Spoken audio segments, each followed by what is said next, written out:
Aaron, how are Hey, you? good. How are you? I'm doing great. Thanks for being a part of our CMA pre-show party. Thank you for having me. It's a huge night, 5 CMA nominations. You've got 3 for the Bones. You got the Female Vocalist of the Year nomination, and then the musical event, the Bones with Hosier, and then with this all-star crew of women. What was it like working with Miranda and Ashley and Kaylee Hammock and Tennille and Elle King? I mean, a dream. I am fortunate. I've known Miranda for a really long time. We're both from Texas and have been doing this a while. But and then I was on her album for Way Too Pretty for Prison. So I was a part of this like world of hers before we did the big like super group track. But no, it's such an honor. And then having toured with all those women last year was the most fun tour to be a part of. And then getting to end our run with these nominations, it's so exciting. Yeah, it's so exciting. And, it's so wild to think that last time I saw you performing was on the Houston Rodeo stage, 60,000 fans. I mean, it was very pregnant and in looking smoking hot in this like sparkly a one-piece jumpsuit. Honestly, that moment, like I was just looking around, like taking videos, like I am so proud to be a woman watching you up there. What was that like? Oh, that's so sweet. Thank you. It was nerve-wracking for sure. I mean, my whole team and I was nervous that I was going to go into labor on stage because it was close. It was cutting it real close, but it was such an honor to get to do the Houston Rodeo, especially being from Arlington, Texas. It's like I grew up dreaming to play that place someday, and then the fact that I did it and it was my last real show, even now that was the last time I was really on stage in front of a crowd. um yeah, it's just a very momentous occasion that I'll never forget. It was just so incredible. I'll never forget it either. And then fast forward, then, Hayes is here. We're going through this pandemic. How has all of this change in your life changed your outlook on your life and even your career?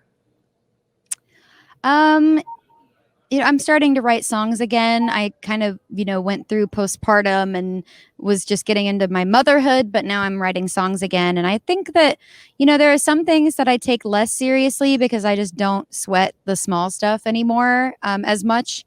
And then there are other things like really important occasions that I take even more seriously. So I think that being a mother, becoming a mother this year of all years has sharpened my point of view on what matters and what you don't need to worry about. So I think that's been a huge shift in me as a person. It's really made me grow as a person.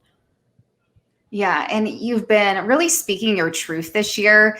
Uh, the hard side of that, it can be like terrifying, right? Because like, okay, if I put my point of view out there, am I going to lose fans over this? Is that crossing your mind at all? Or how are you making the decisions about what you're willing to share about your opinions? Yeah, like I come from a conservative family, just being from where I'm from, and I think there's like a spitfireness to me anyways, just having that upbringing. But then my world has really widened having toured so much and toured the world.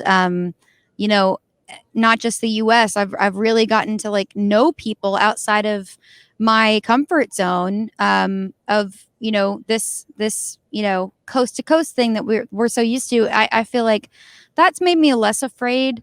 I still get anxiety, of course, when I'm being risking something. I think that especially for a woman in country music, we always have the risk of oh, if we're too loud or too opinionated or uh, whatever the cliche is, we're going to get Dixie chicked or something, that that very tired thing that we're threatened with.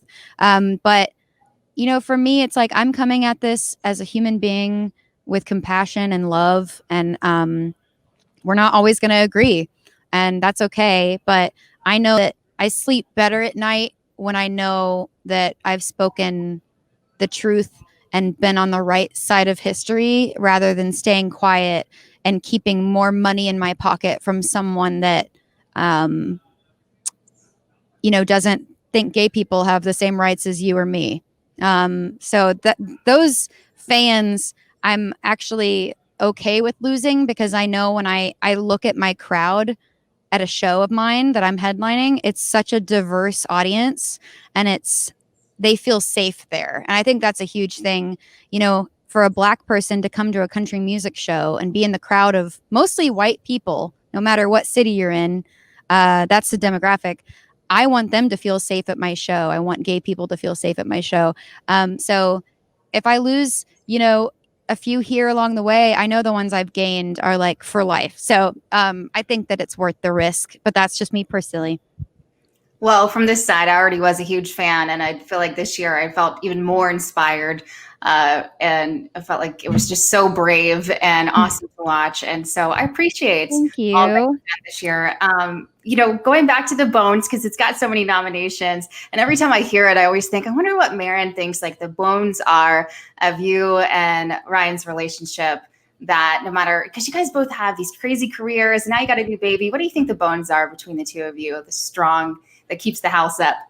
Yeah. Well, he and I have always said this, even when we were dating, because we've been touring for so long, and that's so a part of our relationship. We really don't let anything get swept under the rug, even when it's uncomfortable or it'd just be easier to go to bed and move on. Like, we really try to tackle whatever is bothering us, and I think that's why we've remained so close and so strong through all of this, and especially during a pandemic and having a newborn. It's like, and having tours get canceled, it's a lot. So to have someone that is not threatened by my success or vice versa, that is so important to keep in check.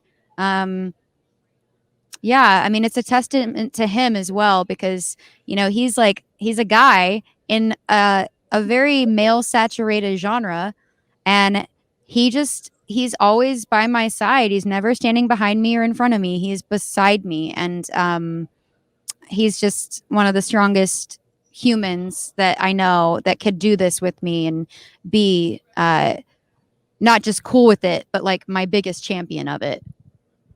That's beautiful. Well, Maren, thank you so much for speaking your truth, for being so brave. I hope you win all of your CMAs. I know you got 2 in the 1 category, so we'll see how that goes. But good luck to you, and I can't wait to see you perform. Thank you. It was great talking to you. Great questions.